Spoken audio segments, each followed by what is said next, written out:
Alex Wakely hit the highest score of his first-class career to help out his Northamptonshire side on the first day of their LV County Championship match with Leicestershire at Wantage Road. Put in, Wakely's charges got off to a bad start. Ben Duckett was trapped in front by a full ball from Clint Mackay in the game's third over to go for a single. Rob Newton fell to the same bowler for 9, a leading edge sending the ball to Ben Rain in the covers. Rob Keogh played on when choosing too late to leave a ball alone from Mackay, who had figures of 4 for 19 from 7 overs of his opening spell when Richard Levy, before he troubled the scorers, also dragged a ball back onto his stumps. That left Northants in some trouble on 42 for 4, leaving it to Wakely to try to lead a recovery, something he did very well. Once Mackay came out of the attack after delivering 8 overs for figures of 4 for 23, batting did become a lot easier. Wayne White's return to Leicestershire from Derbyshire did not begin as he would have hoped, with Wakely playing him well. On his way to a 50, which was made under some pressure off 68 balls, that was his 10th boundary in what was an excellent knock, while all around him had struggled to find any kind of form in helpful conditions for bowlers. Indeed, Wakely's 51 runs at this stage had been made out of a score of 82 for 4. Lunch was taken with that on 89 for 4, and in the second over after the restart, Josh Cobb was dropped by Angus Robson at slip on 11 to deny Mackay a 5th wicket. Cobb now looked to make the most of his fortune against the county he was brought up with. He was quickly onto anything over pitched as his important partnership with his captain continued to build into the afternoon. It was to realise 71 runs and was ended when Cobb, on 30, badly mistimed a pull off Charlie Shrek to be caught behind by Niall O'Brien.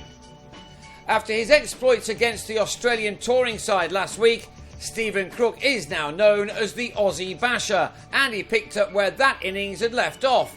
He just went for his shots right from the off, playing some crackers, including 3 fours off 3 successive balls from Shrek.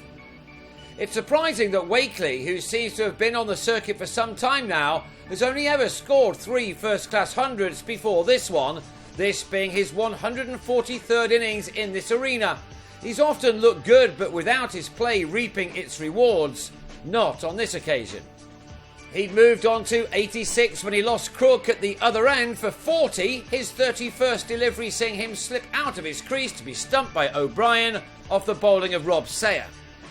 Crook left with his team on 191 for 6 and not out of the woods just yet, but Wakely was still there and now closing in on 3 figures, now in partnership with David Murphy, who, having been on the sidelines for much of this summer, wanted to make the most of his opportunity. He was there when his skipper got to his ton, his second of the summer off his 149th delivery, an 18th boundary taking the 26-year-old to his mark. It was a fine knock and one which had kept his sides head above water against a team trying to make up for the 16 points they were deducted by the authorities last week. Wakely was still there at tea on a career best 114, although he had by then lost Murphy for 38 when he guided a wide ball from Mark Cosgrove to the slips. The day's last session got underway with the home team on 269 for 7, and Rory Kleinfeldt decided to make hay while the sun shone, he producing a very breezy innings which continued to move his side forward after their difficult start to the day. After more than 4.5 hours at the crease, Wakely was finally dismissed for 123 when he edged Shrek behind to go with the score on 298 for 8. 19 runs later, Kleinfeldt's fun was ended on 43 as he used the end of his bat to give O'Brien his 4th dismissal of the day against his former county, and his 5th soon followed as Mackay ended with figures of 5 for 54. Azarullah, the last man out for 10 with Northamptonshire, dismissed for 325. There were 15 overs for Leicestershire's batsmen to survive, but they lost 3 of them, the first being Lewis Hill, who gloved Kleinfeldt behind after making 9. The South African was soon in the action again as he flattened Ned Eckersley's off stump to send him on his way for a 14-ball duck. And it was 3 for Kleinfeldt in the 6th over of his spell as Robson on 13 chased a wide one and edged behind to Murphy.